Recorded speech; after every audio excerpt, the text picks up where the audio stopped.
Hello বন্ধুরা, কবুতর পালন চ্যানেল আপনাদের সবাইকে স্বাগতম। আজকে আমি আপনাদের দেখাবো কৃমির ওষুধ কবুতরের। তো আসলে এর আগের ভিডিওতে আমি বলেছি যে আমাদের কবুতরের জন্য আসলে স্পেসিফিক কোনো ডাক্তার নেই, যার কারণে আমরা ওষুধগুলো আসলে অনেকটা মানুষেরটাই ব্যবহার করে থাকি। তো কৃমির ওষুধ দেখেন আমি যেটা ব্যবহার করছি অ্যালামেক্স। এই গ্রুপের অনেক, এটা হচ্ছে অ্যালবেন্ডাজল গ্রুপ। এই গ্রুপের অনেক কৃমির ওষুধই আছে, যে কোনো একটা ব্যবহার করতে পারেন। তো আসলে কৃমি ওষুধ কখন খাবেন, কেন খাবেন সেটা আগে বলি। কিছু কিছু সময় দেখা যায় আমাদের কবুতরগুলো ঠিকমতো খাওয়া দাওয়া করে না। কবুতরের অ্যাজ ইউজুয়াল যে সাইজ হওয়া উচিত সাইজে কম থাকে, তার কারণ একটাই, আসলে কৃমির উপদ্রব হয়েছে। তো কৃমির ওষুধ প্রতি 3 মাস অন্তর একবার করে খাওয়াতে হয়। তো প্রয়োজন না পড়লে খাওয়ানোর দরকার নেই, কারণ ওষুধ না খাওয়ানোই বেটার সবচেয়ে। তবে যদি সমস্যা হয় তাহলে সেই ক্ষেত্রে আপনারা খাওয়াবেন। তো কৃমি ওষুধ কীভাবে খাওয়াতে হবে, প্রথমে একটা মগ নেন, গোসলের মগ নিলে বুঝতে পারবেন, এতে পরিমাণটা ভালো হবে। তারপরে সেটাকে পানি ভর্তি করুন।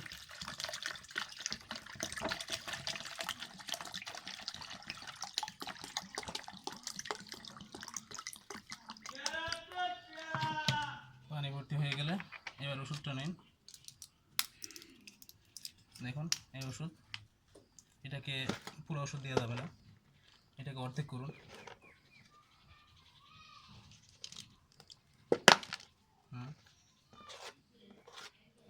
অর্ধেক পরিমাণ ওষুধ হয়েছে, আর অর্ধেকটা রেখে দেন, পরে আবার যখন খাবেন তখন কাজে লাগবে।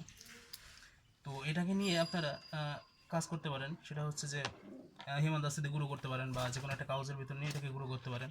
অথবা এটা করতে পারেন, যদি গুঁড়ো করে সমস্যা হয় তাহলে এক্ষেত্রে আপনি পানির ভিতরে দিয়ে এটাকে নিজে হাতে করে গুলাতে হবে, গুলিয়ে আর এটাকে পরিবেশন করুন কবুতরকে। তো একটা জিনিস সেটা হচ্ছে যে আমি এর আগে বলেছি যে আসলে কোনো ওষুধ বা ভিটামিন যেটাই আপনারা খাওয়ান সেটা অবশ্যই কবুতরকে সকালে দেন, এতে করে খাওয়ার পসিবিলিটি বেশি থাকবে।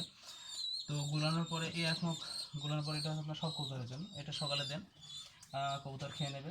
আর অবশ্যই একটা মনে রাখবেন, সেটা হচ্ছে যে এটা প্রতি মাসে অন্তত দেবেন না, দরকার পড়লে প্রতি 3 মাস অন্তর একবার দিবেন, কিন্তু এর ভিতরে আর দিবেন না, এতে আপনার কবুতরের ক্ষতি হবে। তো ধন্যবাদ বন্ধুরা, আমার চ্যানেলটি সাবস্ক্রাইব করুন, আর নিত্য নতুন ভিডিওগুলো সব দেখুন। ভালো লাগলে লাইক দিন, শেয়ার করুন। ধন্যবাদ।